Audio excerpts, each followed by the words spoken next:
The Federal Reserve cut interest rates by a quarter point this week. The only dissenting voice came from the Fed's newest member, one of President Trump's top economic advisors. Stephen Miron wanted a bigger cut. Miron has also suggested the Fed should have less independence from the White House. Meanwhile, with tariff and spending cases in front of the Supreme Court, the result could be a president with a great deal of control over both fiscal and monetary policy. Our panel this week is loaded with economists. So, Chad, we'll turn to you first. What does this all mean? Well, let's talk about the Federal Reserve first. So Sarah Binder is a fellow at the Brookings Institution. She came to Colgate a couple years ago to talk about her book, The Myth of Independence, How Congress Governs the Federal Reserve.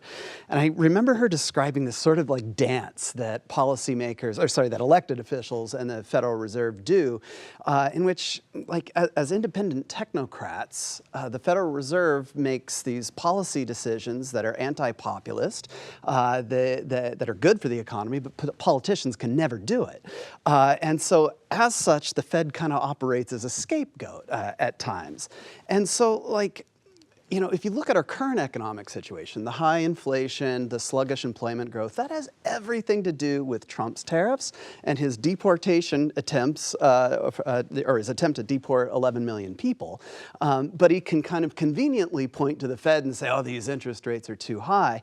That's a convenient out for him. And so if he's smart, he would want to preserve that out and the semblance of independence, or independence itself, even if he's sort of aggressively trying to say, like, I want more power. So he almost, if he gets the Fed, it reduces its independence, he's more on the hook for any. But you said if he is smart, and we can call into question that. I'm a little bit more worried because it's clear from his claims that he could fire Powell to trying to fire Lisa Cook. He wants control of both monetary and fiscal policy. And as Chad said, the role of the Fed Reserve is to do what's unpopular at the right time. The joke is, the Federal Reserve takes the punch bowl away just as the party's getting started.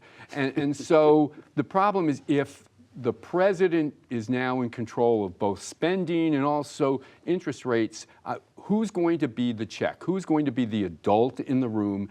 And I'm concerned that, with Miron now saying that he's only going to temporarily go away from, the Council of Economic Advisors, the link between the presidency and the Federal Reserve is even stronger. Well, Miron's only there for a few months, right? He's filling in for someone who resigned a little bit early. Right, but then he's going to go back. So in the meantime, for instance, if you just look how he voted yesterday, he voted they have the scatter plot that shows what they would like by the end of the year. He wants interest rates to be almost a full % lower than anybody else, any of the other 18 people who voted. So he's bringing in a view that's very, very different. And I just think this signals Trump's intention on trying to control whatever he can control.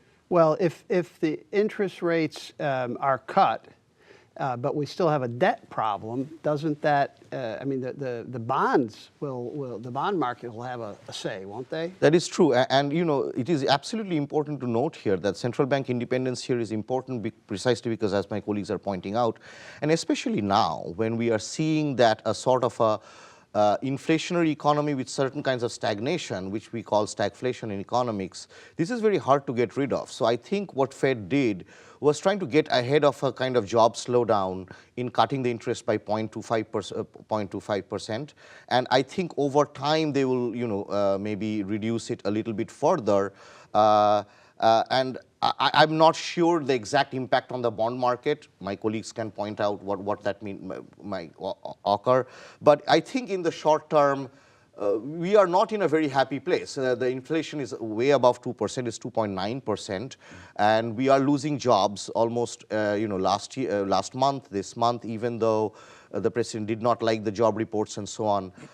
So on the whole, I think Fed is taking a very cautious path in order to get ahead of that slowdown. But again, stagflation is a very difficult thing to get rid of, if you remember the 70s, and we will see what happens. I might also see in future, again, the interest rates rising because of inflation. Well, so you bring up the 70s. So was that 70s inflation a result of, I guess it was a result of a lot of things, but the Federal Reserve did it cave to President Nixon back then to kick that off?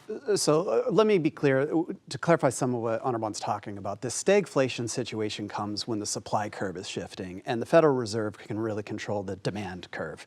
And so that's it, the policy levers it has to address this problem. It doesn't. Well, it can deal with one, but not both simultaneously. Yeah, That's the problem. that's right.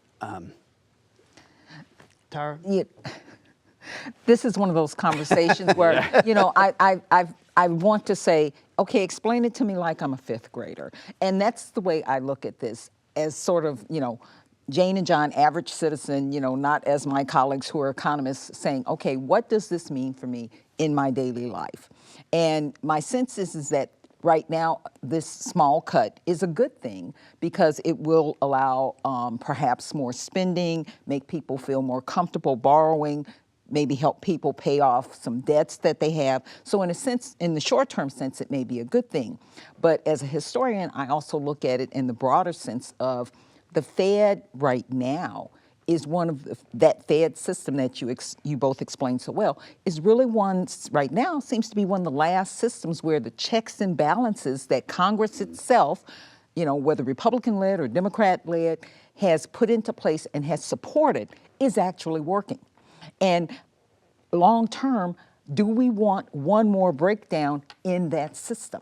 Short-term and long-term. You spoke like a perfect economist. That's great. That's right. I think the issue here is, you're right, lowering interest rates now gives you and I and businesses more money, but it's a time when prices are already rising. So it's going to add more fuel to that fire. And what Trump needs to worry about is, you know, I think if you look at the 2024 election, Trump won because of inflation, all right? People blamed Biden for inflation, took it out on Harris. And so I think there's a fear here that this could drive up prices and maybe make 2026 I think people blame Biden for 9% inflation, not 2%. Well, yeah. Well, but, we're at 3 now. Okay, but we're getting off track. Okay, so I want to get to your issue though about this separation, and I like share Rick's worry, but I'm not like panicked yet. And part of that's because, and I'll confess, I'm basically quoting Sarah Binder here. The Senate cares about independence. Markets will punish us if we remove independence. Justice Alito has talked about there's a special arrangement sanctioned by history when it comes to the Fed and its independence. And there is a history. If you go back to the 1940s, it wasn't until 1951 that we took the Treasury Secretary out of the Federal Reserve. Until then, the executive branch, the Democrats, had way more control over monetary policy, and we realized as a country that ain't good. And so we solved that problem with an accord. It wasn't actually a congressional law. But there is this history where we've said as a country, like, no, we want the Fed to be independent. And so that's why I think the courts might actually be going in a direction that And also the reduction of the interest rate, it is not directly the interest rate that you pay in your credit card and stuff. It's the federal funds rate, it's the rate at which banks can borrow from each other. It has a trickle-down effect, but we don't see that effect immediately. So at an immediate basis from tomorrow onwards, I doubt we will see a massive reduction in mortgage rates. Well, they've already started to come down. The markets, I think, are fairly receptive to changes in the federal funds. And the concern is, again, inflation. We're already above 2% target, and so we're just going to have higher prices.